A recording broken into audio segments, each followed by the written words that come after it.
A melhor coisa que poderia ter acontecido com a franquia do Spider-Man era ter saído das mãos da Activision. E já que ambos os assuntos estão em alta no momento, eu vou mostrar para vocês a diferença. Cartões para PSN, Xbox Live e muito mais é no Rei dos Coins. Faça sua compra e ganhe o cashback. Acumule pontos e compre muito mais. Link na descrição. Um oferecimento GVG Mall. Saia da mendigagem. E adquira seu Windows por menos de R$90 ou Office 2021 por menos de 300. Basta usar o cupom JE20 na sua compra e selecionar o PayPal, que tem a menor taxa de apenas R$2. Expulse o cracudo do seu PC ativando a chave no seu próprio Windows. Links da descrição.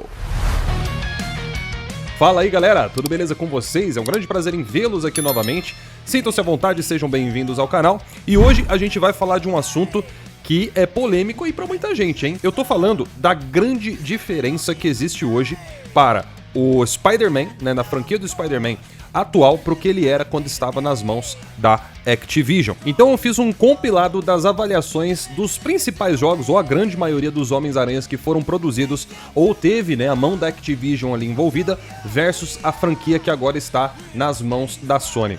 E vocês vão se surpreender com o resultado, hein? Vocês lembram aquilo que a gente fala, né? Talento é uma coisa que nem sempre você consegue comprar. O que a Sony faz com os seus jogos, o que a Sony tem feito com a franquia do Spider-Man, é a grande prova de que isso que eu tô falando pra vocês é verdade. Não tem como negar a realidade. Os caras até outro dia estavam aí comemorando a possibilidade dos jogos do Homem-Aranha aparecerem lá no Game Pass, agora que a Activision é da Microsoft. Comemoração essa que foi patética, já que esses jogos do Homem-Aranha, que os caras estavam falando que agora iam ser exclusivos do Xbox, exclusivo que tem em consoles do PlayStation, diga-se de passagem, são todos inferiores a essa nova franquia da Marvel. Você não tem um único Homem-Aranha desses tempos anteriores, de quando estava na mão da Activision, que é mais completo do que o Homem-Aranha do PlayStation. Então é óbvio que as avaliações do Homem-Aranha 2, esse novo patamar que só a Sony conseguiu atingir no mercado de games, ia causar inveja, muita gente ia falar que a mídia é comprada, que a mídia é isso, que a mídia é aquilo. A gente já sabe quais são as principais desculpas que os caras usam numa hora dessa, mas é engraçado, né? Na hora que tava lá torcendo pro Starfield ter nota maior que o Spider-Man, aí não tinha problema, os caras faziam enquete na internet, fazia tudo, né? Torcendo ali pro negócio ir bem. Inclusive, quando saiu o Starfield, a nota dele tava quase 90 a mais. Então a galera ficou lá comemorando, né? E é engraçado, é a mesma galera que fala que a mídia é sonista, que a mídia é comprada, não reclamou em absolutamente nada da Microsoft ter feito ali um controle das chaves do game, né? Só entregando ali pra quem, né, estava na lista do Pix. E aí o game saiu com a nota alta, mas a realidade a gente viu pouco tempo depois. Quando os outros avaliadores começaram a ter acesso ao game e colocar sua review no site, a nota despencou, chegando muito mais próximo de um 70 a mais do que um 90 a mais. E a realidade foi exposta. Tudo aquilo que a gente falou pra vocês realmente se cumpriu. Então chega de papo e deixa eu mostrar pra vocês exatamente o que eu quero dizer quando eu falo que a melhor coisa que aconteceu com o Spider-Man foi ter saído das mãos da Activision. Se liga só. Então estamos aqui, galera, na telinha da alegria. Eu fiz um compilado das avaliações de todos os Homens-Aranhas, ou quase todos, né, que passaram pelas mãos da Activision de alguma maneira, e mostrar aqui pra vocês qual que é o resultado da coisa, tá? Bom, primeiro, a gente tem aquele Spider-Man lá de cima, tá? Esse Homem-Aranha que vocês estão vendo aqui é o Homem-Aranha do PlayStation 1, lançado lá nos anos 2000, né, ou no final de 90, que tirou aí como avaliação 87, ó, tá vendo? É uma avaliação ruim? Não, isso aqui é a mesma avaliação dos jogos do Spider-Man que a Sony lançou primeiro no PlayStation 4, tá? Só que aí, olha só o padrão, beleza? A gente desce agora pro Spider-Man 2, né? Essa aqui é a versão do Xbox, beleza? Tirou uma nota 83, o que não é uma nota ruim. Só que olha só como que a coisa começou a decair de uns anos depois, tá? Isso aqui, galera, a gente tá falando lá em 2004. Conforme a geração foi avançando, a coisa piorou substancialmente. Olha aí, ó, a gente já chega agora no Shattered Dimensions, certo? Lembrando que isso aqui não tá em ordem necessariamente falando cronológica, tá? Mas olha lá, o Shattered Dimensions é um que os caras colocaram aí na listinha de jogos que agora vão ser exclusivos, né, do Xbox por causa da Activision. Tá aí, ó, 70 a mais. Você vem aqui no The Amazing Spider-Man, isso aqui eu joguei bastante no PlayStation 3 inclusive, mas tá aí, ó, 70 a menos, né? E olha lá, o Ultimate Spider-Man, um dos Spider-Mans que a galera mais elogiou da Activision também, ó, não conseguiu passar de 70 a mais. O Web of Shadows, cara, esse aqui é um dos Spider-Mans que eu falo que foi o mais judiado de todos, porque o Web of Shadows, ele é ótimo, ele não é um Spider-Man ruim, na verdade, ele é uma versão aprimorada do Spider-Man 3, né, que é aquele Spider-Man do filme lá do Tobey Maguire, que lançaram tanto para PlayStation 2 quanto para PlayStation 3. Só que na versão do PlayStation 3 e Xbox 360 foi a versão que eles usaram como base para fazer o Web of Shadows. Só que eles melhoraram consideravelmente as mecânicas, porém faltou capricho, faltou ali um empenho da Activision. Infelizmente o jogo recebeu uma nota 68. Ele é aquele jogo que tinha um baita de um potencial, mas foi desperdiçado por preguiça do estúdio. Aí outro que a gente vê aqui, né, o Spider-Man The Movie. Esse aqui saiu, é o primeiro jogo do Spider-Man, tá? Da série dos filmes do Tobey Maguire para videogames. Saiu lá por volta do ano de 2002. Era um jogo interessante, eu tenho a versão dele aqui de PlayStation 2 inclusive, mas tá aí, cara, ó, é 70 a mais. Porque o jogo, apesar de também ter um grande potencial, tinha ali alguns defeitos que eram meio que desnecessários na época, né? Faltou alguns acabamentos, alguns polimentos, mas sim, ele tinha uma proposta interessante, inclusive ele tinha um moveset, né, os movimentos aí dele, muito parecidos com o do primeiro Spider-Man. A Activision se inspirou muito nesse primeiro Spider-Man para fazer as mecânicas de combate desse Spider-Man aqui, né? O que ficou interessante sim na época, não vou negar pra vocês, mas aquela coisa, ainda tava longe do 90 a mais. Aí a gente chega no Spider-Man 3, né, que é o que eu acabei de falar pra vocês. Ele foi uma demo do Web of Shadows, por assim dizer. É um jogo que veio muito incompleto, também tinha muito potencial, mas os caras ficaram enchendo linguiça dentro do game só pra falar que tinha conteúdo. Basicamente ele seguia a mesma linha da história do filme, só que diferente do Spider-Man 2, que foi com base no filme do Tobey Maguire também, ele tinha muito menos funções e a mecânica dele também era muito pior, principalmente a mecânica de ter o balanço, a locomoção pela cidade, ele era bastante bugado e bastante travado também, ou seja, os caras fizeram só pra aproveitar a hype do filme mesmo. Não é um jogo ruim, mas poderia ter sido muito melhor. Aí aqui nós temos o The Amazing Spider-Man 2. Caras, esse aqui eu não sei nem o que falar pra vocês, né? Na época que saiu esse jogo aqui, cara, eu joguei ele no PC e mesmo no PC era uma tranqueira, era uma porcaria. Aqui foi o ápice da vagabundagem da Activision, né? Os caras fizeram um game novamente só pra aproveitar a hype do filme e entregar esse tolete que vocês estão vendo aqui. Eu lembro que foi ridículo, né, velho? Na época eu tava jogando no PC, mas eu usava controle, né, de videogame ali. Eu tinha um controle do Xbox 360 que eu usava no PC também pra jogar. E, cara, eu achei patética a proposta, tá ligado? Eles tentaram fazer uma inovação, né? Pra você andar com a teia, pra você soltar a teia com a mão direita era o gatilho direito, pra você soltar a teia com a mão esquerda era o gatilho da mão esquerda. Ficou uma coisa totalmente nada a ver, um desperdício de função de botão, diga-se de passagem. E as mecânicas do game também eram patéticas, né? Eles tentaram copiar a mecânica do Batman Arkham, na época que era o jogo de herói mais famoso até então, e referência aí na indústria, né?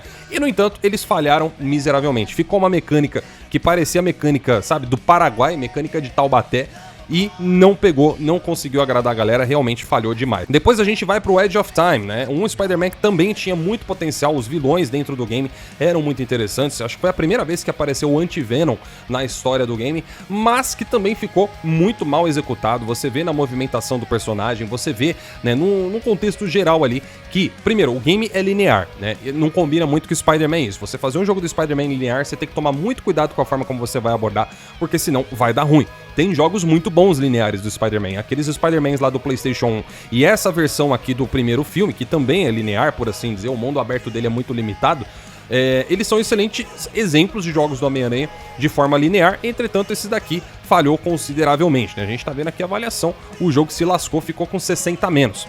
Essa aqui é a versão de PC do Spider-Man 2, ela é discrepante da versão do PlayStation 2, não se sabe exatamente por que os caras fizeram uma coisa tão diferente, porque a versão do PlayStation 2 Xbox e a versão do Xbox clássico é excelente, mas a versão do PC ficou esse tolete que vocês estão vendo aqui, recebeu nota 42. E aqui tá um dos que marcaram a minha infância praticamente, né? A minha época de molecagem, que foi o Spider-Man 2 Enter Electro. Cara, eu joguei demais no PlayStation 1, eu era fã dessa série do PlayStation 1, mas é inegável, né? Esse aqui não foi tão bom quanto o primeiro, acabou tomando aqui uma nota inferior e infelizmente não conseguiu inovar ou trazer novos, ou elevar a franquia a novos patamares. Então, no geral, quando a gente olha aqui pros Spider-Mans da Activision, a conclusão que a gente consegue chegar aqui é o seguinte, tá? Ela tem algumas exceções que realmente se sobressaem, mas no geral são jogos preguiçosos, jogos feitos somente para aproveitar o nome do herói e acabou trazendo essa vergonha que a gente viu aí pra indústria. Tanto é que a Marvel caiu fora da Activision, porque viu que os caras não conseguiram entregar um game consistente. Eu acho que o último que eles fizeram foi o Spider-Man 2, né, que foi uma chacota. Os caras falaram, pô, não dá mais, a gente quer um game de alto nível como os que a gente vê na indústria, com quem que a gente vai conversar? o resultado não foi outro, né? Aliás, antes da gente olhar aqui a próxima imagem, vale lembrar que a Activision, vale lembrar que a Marvel foi atrás da Microsoft, tá? Para fazer uma parceria, fazer jogos do Spider-Man. Sabe o que a Microsoft fez? Ela negou, ela disse não. E agora eu falo pra vocês, se arrependimento matasse, os caras lá dentro da Microsoft não tava vivo, mas nem pra ficar choramingando em processo da Activision, não é verdade? E olha só que diferença, né? A Marvel chegou pra Sony e falou, olha, a gente quer jogos do Spider-Man com grande orçamento, nós queremos jogos do Spider-Man com uma qualidade absurda, a gente quer fazer essa franquia decolar no mundo dos games, sair, né, dessa coisa genérica, sair dessa coisa assim, mal feita, mal acabada, a gente quer um jogo caprichado, sem ter que ficar lançando com pressa por causa de filme e isso e daquilo, queremos o game caprichado, vocês conseguem? A Sony o que fez? Falou, ó, chá comigo, irmão. Mata aqui no peito, aqui, ó. Dá aqui pro pai. E fizeram o primeiro game do Spider-Man. O resultado é esse que vocês estão vendo aqui na imagem, né? Primeiro game foi... Quando ele saiu, ele tinha chego, se eu não me engano, no 90 a mais. Só que aí a nota foi caindo, né? Caiu para 87, que é uma nota perfeitamente aceitável, tá muito próximo de um 90 a mais. E a gente viu que a qualidade, o potencial da Insomniac Games, da Sony, né? Em cima do projeto, era gigantesco. A consequência foi que a Sony comprou a Insomniac Games, um dos melhores investimentos da indústria até o atual momento. Nenhum estúdio entregou mais jogo que a Insomniac Games desde o começo dessa geração. E o resultado tá aí, né? Já em 2020, na verdade, a gente viu então a versão remasterizada do Spider-Man juntamente com o Miles Morales. Tudo bem, Miles Morales foi um pouquinho mais fraco, mas se manteve na casa dos 80 a mais, enquanto que a versão remasterizada se manteve em 87. E aí a gente teve esta grata surpresa que vocês estão vendo aqui. O primeiro título da franquia do Spider-Man no mercado, conseguindo alcançar o patamar divino que somente Batman Arkham tinha conseguido até então na indústria em jogos de super-heróis. Porque esses jogos eram sempre sucateados, eram sempre jogos preguiçosos, que só se aproveitavam do nome da marca para fazer sucesso no mundo dos games, e mesmo assim os caras flopavam ou falhavam miseravelmente. Mas a Sony conseguiu elevar a coisa para um outro patamar. E aí eu falo pra vocês, existe algum argumento que consiga refutar isso que eu tô falando pra vocês? Se vocês jogaram os outros jogos do Homem-Aranha, jogando o Homem-Aranha agora da versão do PlayStation, vai me falar que você não viu uma diferença absurda de qualidade de mecânica no game? Tudo bem, alguns jogos do Homem-Aranha, por exemplo, da Activision, tinham algumas features que eu sinto falta. Por exemplo, foi confirmado no Spider-Man 2, isso aqui não é spoiler não, tá galera? Eu tô falando de mecânica, que a gente não vai ter a habilidade de trocar o traje do Peter, né? Entre o traje normal e o traje simbionte em tempo real, como era lá no Web of Shadows, né? Você apertava, acho que era o R3, e aí o simbionte tomava conta do corpo dele. Era uma transformação em tempo real no jogo. Você não tinha que ir pro menu e trocar a roupa dele. E isso é uma pegada muito interessante, que eles esqueceram de se aproveitar nesse jogo aqui, mas que pode ser que venha com patch pra isso. Inclusive, eu estou cobrando a Insomniac Games no Twitter, tô dando sugestão pros caras, ó, no próximo update, lança essa habilidade aqui pra gente, porque eu fiquei sabendo que não tem. Eu tenho amigos que têm acesso antecipado ao game, que fizeram review, e eles me contaram isso daí, tá ligado? Então isso é pra ninguém falar que eu tô dizendo que a Activision nunca fez nada de legal. Não, ela fez, inclusive, é uma feature que eu espero que eles implementem também nesse Spider-Man, porque você poder fazer essa transformação em tempo real não é só estético, né? No Web of Shadows, por exemplo, quando você usava o traje do Venom ali, o moveset do Homem-Aranha mudava completamente, o jeito dele de fazer as batalhas e tudo mudava, os especiais que ele fazia também mudavam, então eu acho que isso também poderia ser aproveitado no caso desse Spider-Man. Então esse é um exemplo, mas agora, só ter isso não adianta, né? É o conjunto da obra que te leva a ter um resultado como esse. É indiscutível, não adianta ficar babando o ovo de Activision. A única coisa que a Activision faz direito atualmente, se é que ainda faz, é o Call of Duty. Então não vem ficar cantando de gala, ai, mas os jogos do Homem-Aranha passados agora são exclusivos, porque primeiro que nem exclusivo é, e segundo, toma vergonha na cara de vocês, porque vocês sabem muito bem que eles são inferiores aos jogos do Homem-Aranha do PlayStation. Se você não jogou, jogue, que você vai perceber por conta própria, porque eu falo por experiência e muita, diga-se de passagem. Então é isso, galera. Esse era o vídeo que eu ia fazer aqui pra vocês. Eu espero que vocês tenham curtido aqui o vídeo no canal. Não se esqueçam, por gentileza, deixa aquele like maravilhoso, porque você ajuda demais. O vídeo de ontem bombou, galera. Vocês ajudaram demais ali nos likes. Eu peço essa ajuda novamente. Vamos manter nessa proporção de likes aí no canal. Tá bem bacana. Os vídeos estão sendo recomendados. Tá muito legal. E, claro, como eu falei no vídeo de ontem, falo agora também. Eu sei que tem canal de Xbox que reage aos meus vídeos. Então você aí que tá assistindo meu vídeo através do canal de Xbox, ó, deixa um like aí no cara que tá reagindo também. O cara tá fazendo um trampo bacana, tá sendo respeitoso, tá concordando, discordando das ideias, não tem problema. O importante é fazer um conteúdo relevante. E todo mundo merece merece um like pelo esforço. Então deixa o like aí no canal do cara também. Eu vou ficando por aqui, não se esqueça de se inscrever aqui no nosso canal também, porque, né, estamos quase batendo 60 mil, galera. Vamos bater esses 60 mil antes do fim do ano? Eu conto com vocês pra gente bater essa meta, tá bom? Eu vou ficando por aqui, até a próxima. Tchau, tchau.